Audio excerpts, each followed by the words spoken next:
നമ്മളടങ്ങിയ മനുഷ്യ സമൂഹത്തിൻ്റെ അടിസ്ഥാന ആവശ്യങ്ങളാണ് വസ്ത്രം, പാർപ്പിടം, ഭക്ഷണം, കാമം, അങ്ങനെ തുടങ്ങി പല കാര്യങ്ങളും. പക്ഷേ ഇതൊക്കെ ഒരു പരിധിക്കപ്പുറം എത്തിക്കഴിഞ്ഞാൽ, ഓവറായി കഴിഞ്ഞാൽ വളരെയധികം ബുദ്ധിമുട്ടുണ്ടാക്കാൻ ഇതിൽ പരം സാഹചര്യങ്ങൾ വേറെ ഉണ്ടാവില്ല. എന്നാൽ കഴുത കാമം കരഞ്ഞു തീർക്കുമെന്ന് പറഞ്ഞ പോലെ തന്നെ മനുഷ്യനും മനുഷ്യൻ്റെ ആഗ്രഹങ്ങൾ അത് ചെയ്തു തീർക്കുക തന്നെ വേണം.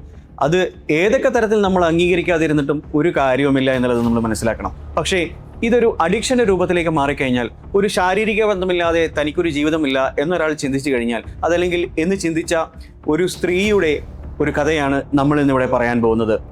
തൻ്റെ അടങ്ങാത്ത ആഗ്രഹങ്ങൾക്ക് പിന്നിൽ പോയി പിന്നീട് തലയില്ലാത്ത ജഡമായി റോഡരികിൽ കിടക്കേണ്ടി വന്ന പുഷ്പലത എന്ന് പറയുന്ന ഒരു സ്ത്രീയുടെ കഥയാണ് നമ്മൾ ഇന്ന് ഡിസ്കസ് ചെയ്യുന്നത്. ഒഡീഷയിൽ നടന്ന ഈ സംഭവം ഒരു യഥാർത്ഥ സംഭവമാണ്. ഒഡീഷയിലെ ഒരു സാധാരണ ഗ്രാമത്തിൽ ദിലീപിൻ്റെയും മീനാട്ടിയുടെയും മകളായാണ് പുഷ്പലത ജനിക്കുന്നത്. അവൾ കുഞ്ഞായിരിക്കുന്ന സമയത്ത് തന്നെ അവൾക്ക് അവളുടെ അച്ഛനെ നഷ്ടപ്പെട്ടു. പിന്നീട് മീനാട്ടി ഒരുപാട് വീടുകളിൽ ജോലിക്ക് പോയിട്ടാണ് തൻ്റെ മകളായ പുഷ്പലതയെ വളർത്തി വലുതാക്കാൻ ശ്രമിച്ചുകൊണ്ടിരുന്നത്. എന്നാൽ ദാരിദ്ര്യത്തിൻ്റെ കാഠിന്യം മൂലം ഏകദേശം 8ാം ക്ലാസ്സോടുകൂടി പുഷ്പലതയുടെ പഠനം അവസാനിക്കുകയാണ്. അവളുടെ 14ാമത്തെ വയസ്സോടുകൂടി അവൾ കൂലിപ്പണിക്ക് പോകാൻ തുടങ്ങുകയാണ്. പക്ഷേ അത്ര കഠിനമായി ജീവിച്ചിട്ട് പോലും വളരെ കാർക്കശപൂർവമാണ് തൻ്റെ മകളെ മീനാട്ടി വളർത്തിയത്. അതുകൊണ്ട് തന്നെ അച്ചടക്കമുള്ള, അമ്മയെ ഭയമുള്ള ഒരു സാധാരണ പെൺകുട്ടിയായിട്ട്, നല്ലൊരു മോളായിട്ടാണ് പുഷ്പലത വളർന്നു വന്നത്. ഏകദേശം 16 വയസ്സ് പ്രായമായപ്പോൾ തന്നെ കാണാൻ ഭംഗിയുള്ള പുഷ്പലതയെ അവരുടെ അടുത്ത ബന്ധുവായ ഒരാൾ തന്നെ കല്യാണം കഴിക്കുകയും ചെയ്തു. സ്ത്രീധനമായോ സ്വർണമായോ ഒന്നും തന്നെ മേടിക്കാതെയാണ് 20 വയസ്സുകാരനായ ശരത്ത് പുഷ്പലതയെ കല്യാണം കഴിച്ചത്. എന്നാൽ വിവാഹത്തിന് മുൻപ് യാതൊരു പ്രണയബന്ധങ്ങളിൽ ഏർപ്പെടാതെ മറ്റൊരു പുരുഷനുമായി യാതൊരു സമ്പർക്കവും ഇല്ലാതിരുന്ന ഈ പെൺകുട്ടി കല്യാണം കഴിഞ്ഞതോടുകൂടി ശരത്തുമായുള്ള ശാരീരിക ബന്ധത്തിൽ കൂടുതൽ താല്പര്യം കാണിക്കാൻ തുടങ്ങി. ഇവൾക്ക് ഒരു ദിവസം പോലും ഇതില്ലാതെ പറ്റാത്ത ഒരു സാഹചര്യങ്ങളിലേക്ക് മാറിക്കൊണ്ടുവരികയാണ്. നമുക്ക് തന്നെ അറിയാം, സാധാരണഗതിയിൽ കല്യാണം കഴിഞ്ഞാൽ സ്ത്രീകൾ, പുരുഷന്മാരും ഒക്കെ ശാരീരിക ബന്ധത്തിൽ ഏർപ്പെടുന്നതൊക്കെ നോർമലൈസ് ചെയ്യപ്പെട്ടുള്ള കാര്യങ്ങളാണ്. അതിനുവേണ്ടി തന്നെയാണ് ആളുകൾ കല്യാണം കഴിക്കുന്നതും. ഇതൊരു ലൈസൻസ് ആയിട്ടാണ് കരുതുന്നവരാണ് എല്ലാവരും.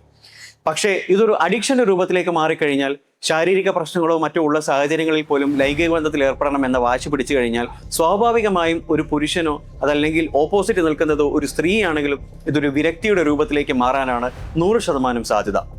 എന്നാൽ തുടക്കത്തിൽ ശരത്ത് തൻ്റെ ഭാര്യയെ പൂർവാധികം ശക്തിയോടുകൂടി സപ്പോർട്ട് ചെയ്തു. പക്ഷേ സംഭവിച്ചത് എന്താണെന്ന് വെച്ച് കഴിഞ്ഞാൽ, ദിവസം കഴിയുന്തോറും ഇവൾ ഒരു എക്സ്ട്രീം ലെവലിലേക്ക് ഇങ്ങനെ പോയിക്കൊണ്ടേയിരിക്കുകയാണ്. ഇതിനനുസരിച്ച് ശരത്തിന് ഇവിടെ സപ്പോർട്ട് ചെയ്യാൻ കഴിയുന്നുണ്ടായിരുന്നില്ല. തൻ്റെ പുരുഷൻ്റെ അടുത്തുനിന്ന് തനിക്ക് ആവശ്യമായ സുഖം ലഭിക്കുന്നില്ല എന്ന് കണ്ടെത്തിയ പുഷ്പലത ഇതിന് പുറത്തേക്കുള്ള ഒരു വഴി തേടുകയാണ്. ഇവിടെ വെച്ചാണ് നമ്മുടെ കഥയിലെ ട്വിസ്റ്റ് ആരംഭിക്കുന്നത്. അവളുടെ സ്വഭാവത്തിലെ ഈ മാനസികമായ മാറ്റം മനസ്സിലാക്കിയ ശരത്ത് അവളെ കാർക്കശമായി എതിർത്തു. താൻ ചെയ്യുന്നത് ഒട്ടും ശരിയല്ല, താൻ ഇങ്ങനെ ചെയ്യാൻ പാടില്ല, നമ്മൾ വിവാഹോടമ്പടിയിൽ ഏർപ്പെട്ട ആളുകളാണ്, നമ്മൾ പരസ്പരം ശാരീരിക ബന്ധത്തിൽ ഏർപ്പെടുന്നത് പോലെയാണോ നീ മറ്റൊരാളെ സമീപിക്കാൻ പോകുന്നത് എന്ന് തുടങ്ങിയുള്ള കാർക്കശമായ പല രൂപത്തിലും ശരത്ത് അവളെ ഉപദേശിച്ചു നോക്കി. പക്ഷേ ഒരു തരത്തിലും അവൾക്ക് അതിനോട് അഡ്ജസ്റ്റ് ചെയ്യാൻ കഴിയുമായിരുന്നില്ല. ഏകദേശം ഇത്തരത്തിലുള്ള ശാസനകളും മറ്റുള്ള കാര്യങ്ങളും ഉൾപ്പെട്ടുകൊണ്ട് ഏകദേശം ഒരു 4 വർഷം അവരുടെ ജീവിതം ഇങ്ങനെ കഴിഞ്ഞുപോയി. പക്ഷേ അവർക്ക് കുട്ടികളുണ്ടായിരുന്നില്ല. ഈ കാരണം കൊണ്ട് തന്നെ ശരത്തിന് മാനസികമായിട്ടുള്ള ഒത്തിരി ബുദ്ധിമുട്ടുകൾ ഉണ്ടായിരുന്നു. പക്ഷേ പുഷ്പലതയ്ക്ക് അതൊന്നും ആയിരുന്നില്ല പ്രശ്നം. ഇതിനിടയിൽ ഒട്ടും പ്രതീക്ഷിക്കാത്ത സാഹചര്യത്തിൽ ശരത്ത് ഒരു വാഹനാപകടത്തിൽ മരണപ്പെടുകയാണ്. അയാൾ മരണപ്പെട്ടല്ലോ, തൻ്റെ ജീവിത പങ്കാളി തന്നിൽ നിന്നും പോയല്ലോ എന്നുള്ള ഒരു ചിന്തയായിരുന്നില്ല ആ സമയത്ത് പുഷ്പലതയ്ക്കുണ്ടായിരുന്നത്. പുഷ്പലതയ്ക്ക് നമ്മൾ ഇത്ര നേരം കണ്ടിരുന്ന സാഹചര്യം വെച്ച് നിങ്ങളൊന്ന് ചിന്തിച്ചു നോക്കൂ, എന്തായിരിക്കാം പുഷ്പലത ചിന്തിക്കുന്നത്? തനിക്ക് ശാരീരികമായി സുഖം നൽകാൻ ആരുമില്ല എന്നുള്ള ചിന്തയായിരുന്നു ആ സമയത്ത് പുഷ്പലതയുടെ മനസ്സിലൂടെയും തലച്ചോറിലൂടെയും പോയത്. പിന്നീട് സംഭവിച്ചത് എന്താണെന്ന് വെച്ച് കഴിഞ്ഞാൽ, ഈ സാഹചര്യത്തിലാണ് പുഷ്പലത തൻ്റെ അയൽവാസിയായിട്ടുള്ള സഞ്ജയ് എന്ന് പറയുന്ന ഒരാളെ ശ്രദ്ധിക്കുന്നത്. വീട്ടിൽ ഒറ്റയ്ക്ക് താമസിക്കുകയായിരുന്ന സഞ്ജയ് എന്ന് പറയുന്ന ആ യുവാവുമായിട്ട് ഇവൾ കൂടുതൽ അടുക്കാനുള്ള ശ്രമം നടത്തിക്കൊണ്ടിരിക്കുകയാണ്. ഭർത്താവ് മരിച്ച് ദിവസങ്ങൾക്കകം തന്നെ ഇവൾ ഇയാളുമായിട്ടുള്ള വേറൊരു ബന്ധം സ്ഥാപിക്കാനുള്ള ഒരു ശ്രമത്തിലായിരുന്നു. തന്നെ ഭർത്താവായ ശരത്ത് മരണപ്പെട്ട് 3-4 ദിവസങ്ങൾക്കുള്ളിൽ തന്നെ ഇവൾ ഈ സഞ്ജയുടെ വീട്ടിലേക്ക് ഡെയിലി ഇങ്ങനെ പോയി വരാൻ തുടങ്ങി. ഇത് ശ്രദ്ധയിൽപ്പെട്ട അമ്മയായ മീനാട്ടി ഇവളെ ഉപദേശിക്കാൻ തുടങ്ങി. ഭർത്താവ് മരിച്ചെങ്കിലും നീ അന്തസ്സായിട്ട് ജീവിക്കണം, മറ്റുള്ളവരെ കൊണ്ട് പറയിപ്പിക്കരുത്. പക്ഷേ ഇത് കേട്ടിട്ടൊന്നും പുഷ്പലത കുലുങ്ങാൻ തയ്യാറായിരുന്നില്ല. പുഷ്പലത വേറെ ഒരു ലോകത്തിലേക്ക് ഇതിനോടകം പ്രവേശിച്ചു കഴിഞ്ഞിരുന്നു. ഇതെല്ലാം കേട്ട് മറുഭാഗത്ത് പുഷ്പലത മറ്റൊരു കാര്യം പ്ലാൻ ചെയ്തു. അവൾ സഞ്ജയിനെ ഫോൺ ചെയ്തിട്ട് പറഞ്ഞു, സഞ്ജയ്, നമുക്കിവിടെ ജീവിക്കാൻ കഴിയില്ല, നമുക്ക് മറ്റേതെങ്കിലും നാട്ടിൽ പോയി സുഖമായി ജീവിക്കാം. പക്ഷേ ഇത് കേട്ട സഞ്ജയ് അവളോട് പറഞ്ഞു, ശരി, നമുക്ക് മറ്റേതെങ്കിലും നാട്ടിൽ പോയി സുഖമായി ജീവിക്കാം. അങ്ങനെ അവർ രണ്ടുപേരും തിരുക്കൂട്ട് എന്ന പേരുള്ള ഒരു ഗ്രാമത്തിലേക്ക് പോയി അവിടെ ഒരു വാടക വീടെടുത്ത് താമസിക്കാൻ തുടങ്ങി. പുഷ്പലത അവിടെ ഒരു ടെക്സ്റ്റൈൽസിൽ ജോലിക്ക് കയറി. സഞ്ജയ് ആണെങ്കിൽ കെട്ടിട നിർമ്മാണ മേഖലയുമായി ബന്ധപ്പെട്ടുള്ള ആ തൊഴിലിലേക്ക് പോയി. ഇങ്ങനെ ഏകദേശം 6 വർഷത്തോളം ഇവരിങ്ങനെ സുഖമായിട്ട് ജീവിക്കുകയാണ്. പക്ഷേ ഈ 6 വർഷം കൊണ്ടും ഇവർക്ക് കുട്ടികളില്ല എന്നുള്ളൊരു അപാകത ഇവിടെ കാണപ്പെടുന്നു. ആ ഇടയ്ക്കാണ് സഞ്ജയ് മറ്റൊരു സ്ഥലത്തേക്ക് ജോലിക്ക് വേണ്ടി 1 മാസം വീട്ടിൽ നിന്ന് മാറി താമസിക്കുന്നത്. സഞ്ജയ് പോയതോടെ പുഷ്പലത വീണ്ടും പഴയ മാനസികാവസ്ഥയിലേക്ക് പോവാണ്. അവൾക്ക് സ്ഥിരമായി ശാരീരിക ബന്ധമില്ലാതെ ജീവിക്കാൻ കഴിയില്ല എന്ന സാഹചര്യം ഇത്രയും നേരെ കഥ കേട്ടപ്പോൾ നിങ്ങൾക്ക് മനസ്സിലായല്ലോ. അത് തന്നെയാണ് അവളുടെ മാനസികാവസ്ഥ. ഒരൊറ്റ ദിവസം പോലും ശാരീരിക ബന്ധമില്ലാതെ അവൾക്ക് ജീവിക്കാൻ കഴിയില്ല എന്ന ശാരീരികാവസ്ഥയിലേക്ക് വന്നു. ഉടനെ തന്നെ ഇവൾ അതിനൊരു സൊല്യൂഷൻ കണ്ടെത്താനുള്ള ശ്രമവും ആരംഭിച്ചു. തുടർന്നാണ് തൻ്റെ തന്നെ സൂപ്പർ മാർക്കറ്റിൽ വർക്ക് ചെയ്യുന്ന ചിത്തരഞ്ജൻ എന്ന് പറയുന്ന ഒരു യുവാവിനുമായിട്ട് അവൾ അടുക്കാൻ ശ്രമിച്ചുകൊണ്ടിരിക്കുകയാണ്. സത്യത്തിൽ ചിത്തരഞ്ജനും അവളോടൊരു താല്പര്യം തോന്നി. അയാൾക്കും ഇവളുമായി ശാരീരിക ബന്ധം പുലർത്താൻ താല്പര്യമുണ്ടായിരുന്നു. പക്ഷേ അയാൾക്കൊരു നിബന്ധന ഉണ്ടായിരുന്നു. തന്നെ വിവാഹം കഴിക്കുകയാണെങ്കിൽ മാത്രമേ താൻ ശാരീരിക ബന്ധത്തിൽ ഏർപ്പെടാൻ സമ്മതിക്കുകയുള്ളൂ. തൻ്റെ ആവശ്യം നടക്കുക എന്നുള്ളതായിരുന്നു ആ സമയത്തെ പുഷ്പലതയുടെ സാഹചര്യം. അതുകൊണ്ട് തന്നെ പുഷ്പലത അതിന് സമ്മതിക്കുകയാണ്. അങ്ങനെ വിവാഹം കഴിച്ചു. ആദ്യ രാത്രിയിൽ മറ്റൊരു ട്വിസ്റ്റ് ഉണ്ടാവുന്നു. ചിത്തരഞ്ജനെ തന്നെ ശാരീരികമായി സുഖിപ്പിക്കാൻ കഴിയില്ല എന്ന ഒരു സാഹചര്യം പുഷ്പലത മനസ്സിലാക്കുന്നു. അതോടുകൂടി പുഷ്പലതയ്ക്ക് ചിത്തരഞ്ജനോട് വെറുപ്പാവുന്നു. 2020 ഡിസംബർ 19 അന്നൊരു ഞായറാഴ്ചയായിരുന്നു. അന്ന് രാത്രി സഞ്ജയ് നന്നായി മദ്യപിച്ച് ലക്ക് കെട്ട് വീട്ടിലേക്കെത്തി. ആ സമയത്താണ് വീട്ടിലിരിക്കുന്ന പുഷ്പലതയെ ഇയാൾ കാണുന്നത്. ഇയാളുടെ മനസ്സിലുള്ള ദേഷ്യം ആളിക്കത്താണ്. ആള് പുഷ്പലതയോട് വാക്ക് തർക്കത്തിൽ ഏർപ്പെടുകയാണ്. മാത്രമല്ല ഇയാൾ ചോദിക്കുന്നതിനൊക്കെ പുഷ്പലത കൂർത്ത മുൾമുന നിറഞ്ഞ വാക്കുകൾ കൊണ്ട് മറുപടി കൊടുക്കാൻ ശ്രമിക്കുന്നു. ഇതുകൂടി ആയി കഴിഞ്ഞപ്പോൾ ഇയാൾക്ക് സ്വാഭാവികമായിട്ടും ഇയാളുടെ മനസ്സിലുള്ള വൈരാഗ്യ ബുദ്ധി പുറത്തേക്ക് വരികയാണ്. ഇയാൾ തൊട്ടടുത്ത് കിടന്നിരുന്ന ഒരു സാരി എടുത്തിട്ട് പുഷ്പലതയുടെ കഴുത്തിലൂടെ ഇട്ടു വരിഞ്ഞു മുറുക്കി. ഇവൾ പിടഞ്ഞ് മരിക്കുന്നത് വരെ ഇതിങ്ങനെ ശക്തിയായി പിടിച്ചുകൊണ്ടിരുന്നു. അവസാനം ഇവൾ മരിച്ചു എന്ന് ഉറപ്പാക്കിയപ്പോഴാണ് ഇയാൾ ഈ സാരി വിട്ടത്. പക്ഷേ ഇവൾ മരിച്ചു കഴിഞ്ഞപ്പോൾ ഇയാൾക്കൊരു ബോധം വരികയാണ്. ഇവൾ മരിച്ചു എന്നുള്ളത് മനസ്സിലാക്കി ഏകദേശം രാത്രി 1 മണി വരെ ഇയാൾ മൃതദേഹത്തിന് കാവലിരിക്കുകയാണ്. 1 മണി വരെ കാവലിരുന്നു. ഇയാൾ സുഹൃത്തായ ശ്രീകാന്തിനോട് കാര്യം വിളിച്ചു പറഞ്ഞു. സുഹൃത്തായ ശ്രീകാന്ത് വീട്ടിലെത്തിയ സമയത്ത് ഇയാൾ പറഞ്ഞു, സുഹൃത്തെ, എനിക്കൊരു അബദ്ധം പറ്റി.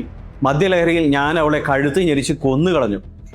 താൻ എന്തിനാണ് ഇത് ചെയ്തത് എന്ന സുഹൃത്തായ ശ്രീകാന്ത് ഇയാളോട് ചോദിച്ച സമയത്ത് സഞ്ജയ് പറഞ്ഞു, ശ്രീകാന്ത്, ഇവളൊരു കാമപ്രാന്തിയാണ്. ഇവൾക്ക് കാമം അടങ്ങുകയേ ഇല്ല.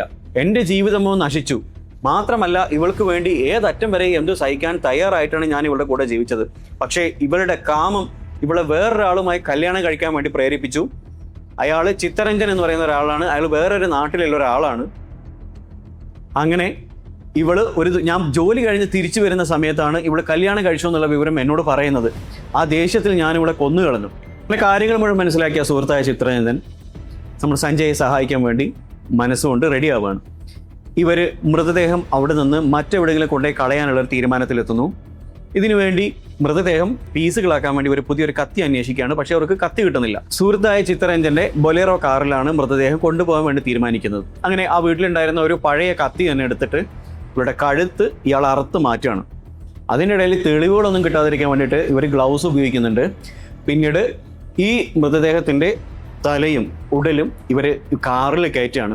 കാറിൽ കയറ്റിയിട്ട് തൊട്ടടുത്തുള്ള ഗ്രാമത്തിലേക്ക് പോയി അവിടെ ഒരു കുറ്റിക്കാട്ടിൽ ഈ തല ആദ്യം വലിച്ചെറിയുന്നു. പിന്നീട് കുറച്ച് ദൂരം മുൻപോട്ട് പോയി വേറൊരു കാട്ടിൽ ഈ ഉടലും വലിച്ചെറിയാണ്. എന്നിട്ട് ഇവർ കാറൊക്കെ കഴുകി വൃത്തിയാക്കി ഇവർ പഴയ പോലെ ജീവിതത്തിലേക്ക് തിരിച്ചു വരുന്നു. പിറ്റേ ദിവസം രാവിലെ ആ വഴി വന്ന ഒരു ലോറി ഡ്രൈവറാണ് തലയില്ലാത്ത ഒരു മൃതദേഹം ആദ്യമായിട്ട് കാണുന്നത്. പേടിച്ചുപോയ അദ്ദേഹം ഉടനെ തന്നെ പോലീസിനെ വിവരം അറിയിക്കുകയാണ്. പോലീസ് സ്ഥലത്തെത്തുന്നു. സ്ഥലം മൊത്തത്തിലൊന്ന് പരിശോധിക്കുകയാണ്. പക്ഷെ അവർക്ക് യാതൊരു വിവരവും ഈ മൃതദേഹത്തിനെ കുറിച്ച് ലഭിക്കുന്നില്ല. സ്വാഭാവികമായിട്ടും അവർ തൊട്ടടുത്തുള്ള സ്റ്റേഷനുകളിലെല്ലാം വിളിച്ചിട്ട് മിസ്സിംഗ് കേസുകൾ ഏതെങ്കിലും ഉണ്ടോ എന്ന് പരിശോധിക്കുകയാണ്. ഇങ്ങനെ പരിശോധിക്കുന്ന സമയത്തും അവർക്ക് യാതൊരു ക്ലൂസും കിട്ടുന്നില്ല. പിന്നീട് ശ്രദ്ധിച്ചപ്പോഴാണ് മൃതദേഹത്തിൻ്റെ കയ്യിൽ അവർ ടാറ്റു ശ്രദ്ധിക്കുന്നത്. ഈ ഒരു ടാറ്റു ഇവർ ഫോട്ടോ എടുത്തിട്ട് പത്രത്തിലും മറ്റുള്ള മാധ്യമങ്ങളിലും കൊടുക്കുകയാണ്. മൃതദേഹത്തിനെ അന്വേഷിച്ച് ആരെങ്കിലും വരുമോ എന്നുള്ളത് അറിയാൻ വേണ്ടിയിട്ടാണ് ഇങ്ങനെ ചെയ്തത്. പക്ഷേ ആ ശ്രമവും പരാജയപ്പെടുന്നു. ഈ മൃതദേഹത്തിനെ അന്വേഷിച്ച് ആരും തന്നെ വന്നില്ല. ഇത് കഴിഞ്ഞ് ഒരു 2 ആഴ്ച കഴിഞ്ഞ സമയത്ത് അമ്മയായ മീനാട്ടി നമ്മുടെ പുഷ്പലതയെ അന്വേഷിച്ചിറങ്ങുന്നു. പുഷ്പലതയെ ഫോണിൽ വിളിച്ച് അന്വേഷിച്ചപ്പോൾ പുഷ്പലതേൻ്റെ ഫോൺ സ്വിച്ച് ഓഫ് ആണ്. അപ്പോൾ സ്വാഭാവികമായിട്ടും കല്യാണം കഴിച്ചു കൊടുത്ത സഞ്ജയിനെയാണ് വിളിക്കുക. അങ്ങനെ സഞ്ജയിനെ വിളിച്ച സമയത്ത് സഞ്ജയ് പറഞ്ഞു, അവളിപ്പോൾ വേറൊരാളെ കല്യാണം കഴിച്ചിട്ട് വേറൊരു സ്ഥലത്താണ് താമസിക്കുന്നത്, ഞാൻ അവളെ കണ്ടിട്ട് കുറേയായി. ചിത്തരഞ്ജൻ എന്നാണ് ആ ആളുടെ പേര്. ഇത് കേട്ടപ്പോൾ അമ്മ ഭയന്നുപോയി. ആരായിരിക്കും ചിത്തരഞ്ജൻ? അവസാനം അന്വേഷിച്ച് ഈ ചിത്തരഞ്ജൻ്റെ ഫോൺ നമ്പറൊക്കെ സംഘടിപ്പിച്ചിട്ട് ഈ അമ്മ ചിത്തരഞ്ജനെ വിളിക്കുകയാണ്. ഇങ്ങനെ ചിത്തരഞ്ജനെ വിളിക്കുന്ന സമയത്ത് ചിത്തരഞ്ജൻ പറഞ്ഞു, കല്യാണം കഴിഞ്ഞ് 2 ആഴ്ച കഴിഞ്ഞപ്പോൾ തന്നെ അവൾ എന്നെ ഉപേക്ഷിച്ച് പോയി. അവൾ എവിടെയാണെന്നോ എന്താണെന്നോ എനിക്ക് യാതൊരു അറിവുമില്ല. ഇതുകൂടി കേട്ടപ്പോൾ ആ അമ്മ ഫുള്ളായിട്ട് സ്ട്രെസ്സായി. ഉടനെ തന്നെ അമ്മ തൊട്ടടുത്തുള്ള പോലീസ് സ്റ്റേഷനിൽ ചെന്ന് പരാതി കൊടുക്കുകയാണ് തൻ്റെ മകള് മിസ്സിംഗ് ആണ് എന്നുള്ളത്. ഈ പരാതി ലഭിച്ചതോടുകൂടി പോലീസ് ഈ കേസ് ഒന്നുകൂടി അന്വേഷിക്കാൻ തീരുമാനിക്കുകയാണ്. ഓൾറെഡി കേസ് നടന്നു, പക്ഷേ ഇവർക്ക് യാതൊരു തെളിവും കിട്ടാത്ത സാഹചര്യത്തിൽ ഇത് പോസ് ചെയ്ത് വെച്ചേക്കായിരുന്നു. ഈ സാഹചര്യത്തിലാണ് തൻ്റെ മകളെ കാണാനില്ല എന്നുള്ള രീതിയിൽ ഒരു അമ്മ വന്ന് പരാതി നൽകുന്നത്. ഉടനെ തന്നെ ഈ ശരീരഭാഗങ്ങൾ, തല അന്നും കിട്ടിയിട്ടില്ല കേട്ടോ, നിങ്ങൾ ശ്രദ്ധിക്കണം, തലഭാഗം അന്നും ആരും കണ്ടെത്തിയിട്ടില്ല. പോലീസ് കണ്ടെത്തിയ ഉടലുണ്ടല്ലോ, അത് വെച്ചിട്ട് ഈ അമ്മേനോട് ചോദിക്കുകയാണ്, ഇതാണോ നിങ്ങളുടെ മകളുടെ ശരീരം? അങ്ങനെ ഓരോ അടയാളങ്ങൾ കാണിച്ചു കൊടുത്ത് ചോദിക്കുന്ന സമയത്ത് ഈ ടാറ്റു കണ്ട സമയത്ത് അമ്മ തിരിച്ചറിഞ്ഞു ഇത് തന്നെയാണ് തൻ്റെ മകൾ. ഉടനെ തന്നെ പോലീസ് അവരോട് ചോദിക്കുകയാണ്, ഓക്കെ സമ്മതിച്ചു, പക്ഷേ നിങ്ങൾക്ക് ഈ കേസിൽ ആരെങ്കിലും സംശയമുണ്ടോ? ഇങ്ങനെ ചോദിച്ച സമയത്താണ് അമ്മ പറയുന്നത്, എനിക്കൊരാളെ സംശയമുണ്ട്. സഞ്ജയ് എന്നായിരുന്നു അയാളുടെ പേര്. ഭർത്താവ് മരിച്ച് കുറച്ചു കാലം കഴിഞ്ഞപ്പോൾ തന്നെ അയാളുടെ കൂടെ ആയിരുന്നു ഇവിടെ പോയിട്ടുണ്ടായിരുന്നത് എന്ന് പറഞ്ഞു. ഇത് കേട്ട ഉടനെ തന്നെ പോലീസ് സഞ്ജയിനെ കസ്റ്റഡിയിലെടുക്കാൻ തീരുമാനിച്ചു. പോലീസ് ഉടനെ തന്നെ സഞ്ജയിനെ കസ്റ്റഡിയിലെടുത്തു, ചോദ്യം ചെയ്യാൻ ആരംഭിച്ചു. ചോദ്യം ചെയ്യലിൽ ആദ്യമൊന്നും അയാൾ കുറ്റം സമ്മതിച്ചില്ല. പിന്നീട് പിടിച്ചു നിൽക്കാൻ കഴിയാതെ അയാൾ ഉണ്ടായ സംഭവങ്ങൾ മൊത്തം പറഞ്ഞു. ഇവളുടെ വഴിവിട്ട ജീവിതത്തെക്കുറിച്ചും കാമത്തിൻ്റെ കാര്യങ്ങളും മാത്രമല്ല, പിന്നീട് ഇവൾ വേറെ പോയി കല്യാണം കഴിച്ചതും എന്ന് തുടങ്ങി സകലമാന ഹിസ്റ്ററിയും പോലീസിനോട് ഷെയർ ചെയ്യാണ്. കാര്യങ്ങൾ മൊത്തം മനസ്സിലാക്കിയ പോലീസ് ഇവരുടെ തല കിട്ടാൻ വേണ്ടിയിട്ട് ഒരു സെർച്ചും കൂടെ നടത്തി. പക്ഷേ അവർക്കത് കണ്ടെത്താൻ കഴിഞ്ഞില്ല. കാരണം അത് ഒരു പക്ഷേ അത് വേറെ വല്ല നായ്ക്കളോ അങ്ങനെ ആരെങ്കിലും എടുത്തിട്ട് കൊണ്ടുപോകാനായിരുന്നു സാധ്യത കൂടുതലുണ്ടായിരുന്നത്. അതൊരു പക്ഷേ അതിൻ്റെ പ്രാന്തപ്രദേശങ്ങളിൽ വേറെ എവിടെയെങ്കിലും എത്തിയിട്ടുണ്ടാക്കാനുള്ള സാധ്യതയും ഉണ്ടായിരുന്നു. പിന്നീട് എന്താണ് നടന്നതെന്ന് വെച്ച് കഴിഞ്ഞാൽ, പിന്നീട് ചിത്തരഞ്ജൻ്റെ ഇതിലുള്ള പങ്കും കൂടി സഞ്ജയ് പറയാണ്. ഉടനെ തന്നെ ചിത്തരഞ്ജനെയും പോലീസ് കസ്റ്റഡിയിലെടുക്കുകയാണ്. 2 പേരെയും പോലീസ് ചോദ്യം ചെയ്തു. പിന്നീട് ചിത്തരഞ്ജൻ്റെ ബൊലേറോ കാറുണ്ടല്ലോ, അത് സെർച്ച് ചെയ്യുന്ന സമയത്ത് അവർക്ക് അവിടെ വെച്ചിട്ട് പുഷ്പലതയുടെ ചോരക്കറ കിട്ടി. ഇതൊരു തെളിവാക്കി ഇവർ പോലീസ് എടുക്കുന്നു. ഇങ്ങനെ തെളിവുകളെല്ലാം കളക്ട് ചെയ്ത് പോലീസ് ഇവരെ 2 പേരെയും ജയിലിൽ അടച്ചു. ഒരു മനുഷ്യൻ്റെ ആഗ്രഹങ്ങൾ അതിര് കവിഞ്ഞ രീതിയിൽ അതിര് കടക്കുമ്പോൾ അത് അയാളെ മാത്രമല്ല മറ്റുള്ളവരുടെ കൂടെ ജീവിതം കൂടി തകർക്കും എന്നുള്ളതിന് ജീവിച്ചിരുന്ന ഒരു ഉദാഹരണമാണ് ഈ പുഷ്പലത കേസ് എന്ന് പറയുന്നത്. അവൾക്ക് അടങ്ങാൽ തീരാത്ത കാമമായിരുന്നു അവരുടെ പ്രശ്നം. മനുഷ്യൻ്റെ ഒരു പ്രത്യേകത എന്താണെന്ന് വെച്ച് കഴിഞ്ഞാൽ, മറ്റുള്ള ജീവികളെ പോലെയല്ല ചിരിക്കാനും ചിന്തിക്കാനുമുള്ള കഴിവുണ്ട് മനുഷ്യന്. കാര്യങ്ങളെ വിവേകപൂർവ്വം ചിന്തിക്കാനും വിവേചനപരമായി തീരുമാനമെടുക്കാനുള്ള കഴിവും മനുഷ്യനുണ്ട്. അടങ്ങാൽ തീരാത്ത കാമം എന്ന് പറയുമ്പോൾ അതൊരു പക്ഷേ ഒരു ട്രീറ്റ്മെൻറ്റിലൂടെയോ അല്ലെങ്കിൽ മറ്റേതെങ്കിലും രീതിയിൽ ബുദ്ധിപരമായി ചിന്തിച്ചു കഴിഞ്ഞാൽ ഒരു പക്ഷേ കറക്റ്റ് ചെയ്യാമായിരുന്നൊരു കാര്യമാണ്.